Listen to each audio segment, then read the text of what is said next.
I found this aircraft model at this year's Amsterdam Collectors Fair and got really excited because I had the pleasure of flying on an inaugural flight of the A321LR of SAS back in the day when they opened their route from Copenhagen to Toronto. So when I saw this model, I thought, this is something I need to have. But was I too spontaneous? Did I let myself go? Or was it worth the money? Let's find out.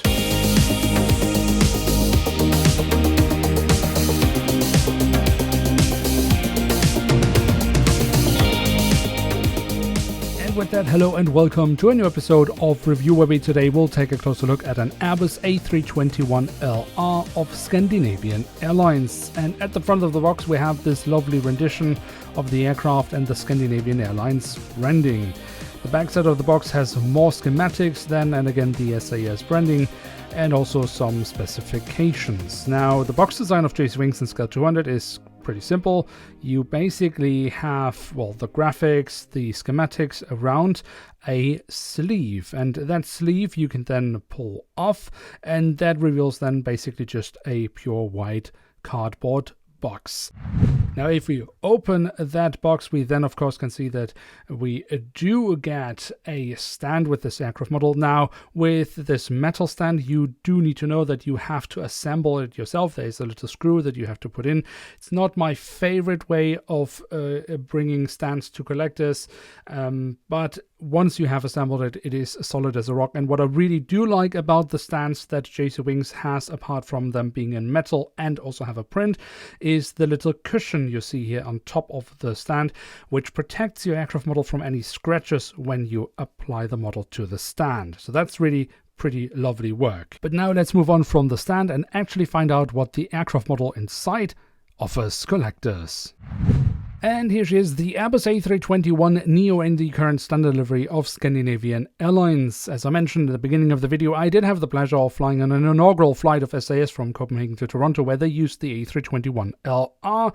Unfortunately, the aircraft I flew on did have a slightly different registration code, but when I found this aircraft model, I said, nonetheless, I need to have this in my Scale 200 collection because I do think it looks pretty neat. But did I let myself go? Did I really evaluate the aircraft model right when I saw it first at the Collectors Fair?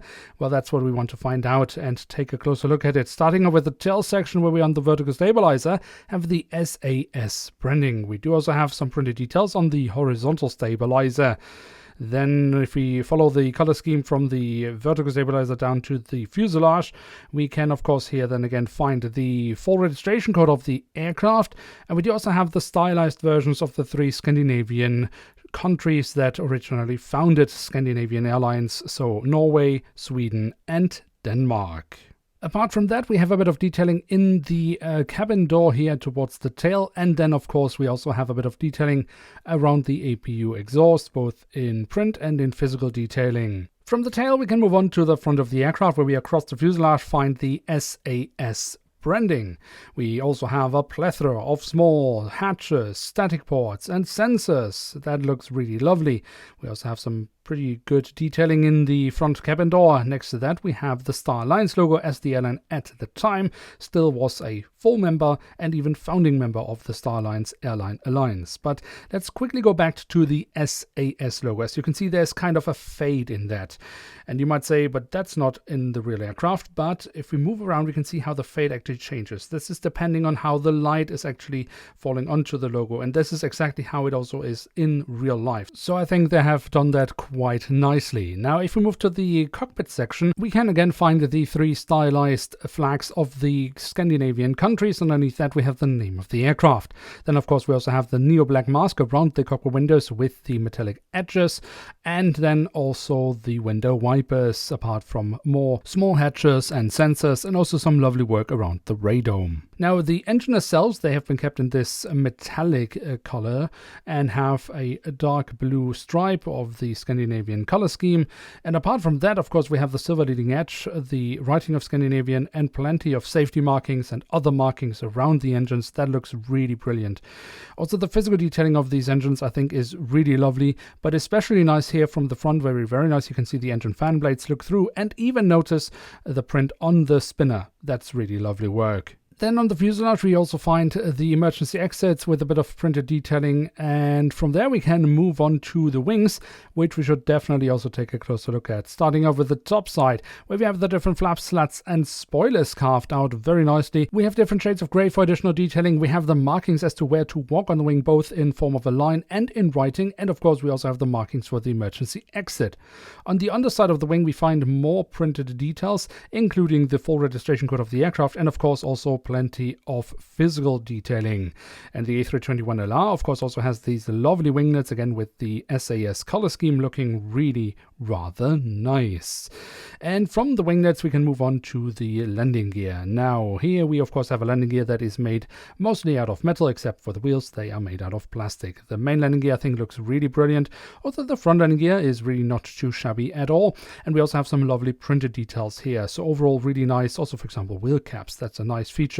Another feature the landing gear does have is that it is rolling, so if you like that kind of stuff, well, the aircraft can do it. For me personally, I don't really need that kind of feature, but most Scale 200 aircraft models nowadays have that, including this one. But it is of course far from the only details we can find on the aircraft model. When we look here on the top, we find, for example, a physical beacon, and this is a little piece of plastic, so depending on how the light is shining on the aircraft model, it does give the impression of a reflection or an active beacon light, which is a feature I really do love with aircraft models. But there are more details to be found across the fuselage, both in form of physical detailing and form of antennas, for example, or printed details.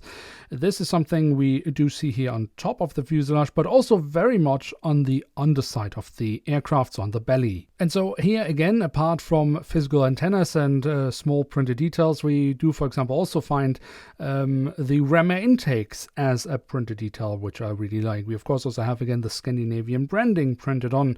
Now this is slightly impaired by a hole in the fuselage, but for a stand that is of course included with this aircraft model, so it does make sense. Would I wish there was a better solution for these kind of things? For sure, but this is how things are done nowadays and have been done for many years, so there's nothing really majorly to be critiqued about, and again, as the stand is included, it does make sense. Then, of course, we also have the doors to the cargo compartments printed on this aircraft model, both here at the tail of the aircraft, but also here at the front of the aircraft.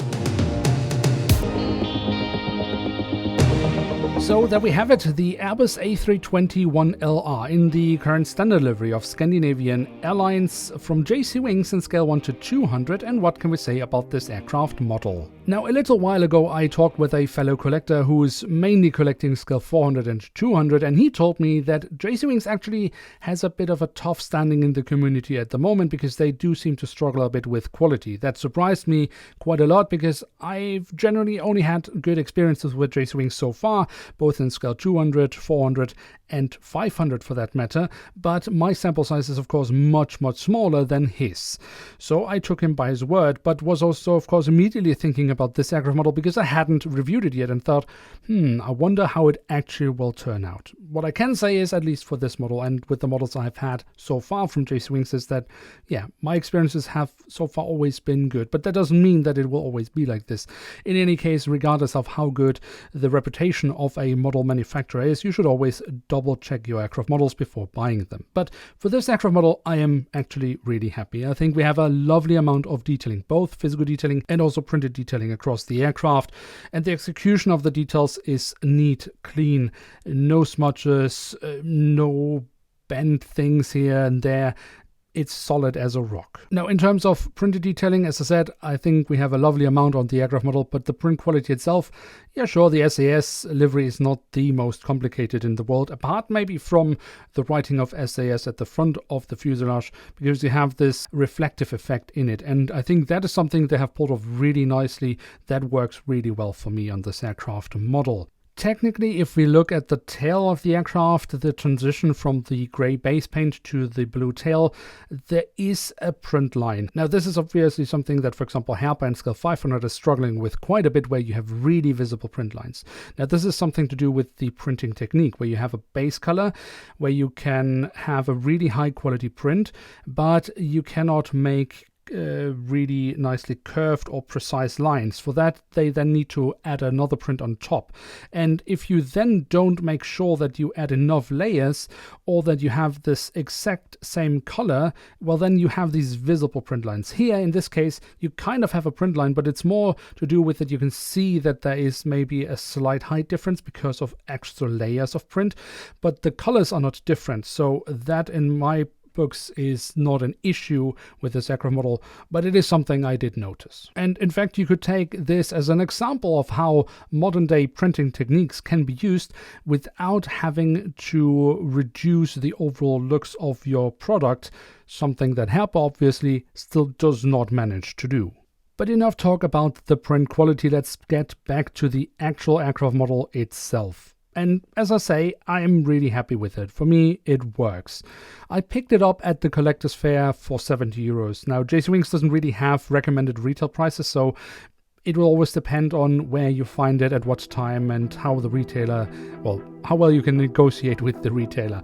In fact, the price tag on the model was 70 euros. I think I negotiated down to 65, if I remember correctly. But it's around that amount that I got the model for, and I think that's a fair price for a model diecast scale 200 model with that amount of detailing. But what do you say? What is your experience with the JC Wings so far in scales 200, 400 or 500? Let me know in the comments section below. And with that, we have reached the end of today's episode of review. If you have enjoyed it, then please feel free to leave a like. If you are new around here, why not hit subscribe? And with that, thanks so much for watching. Hope to see you soon again. I'm checking out, and bye.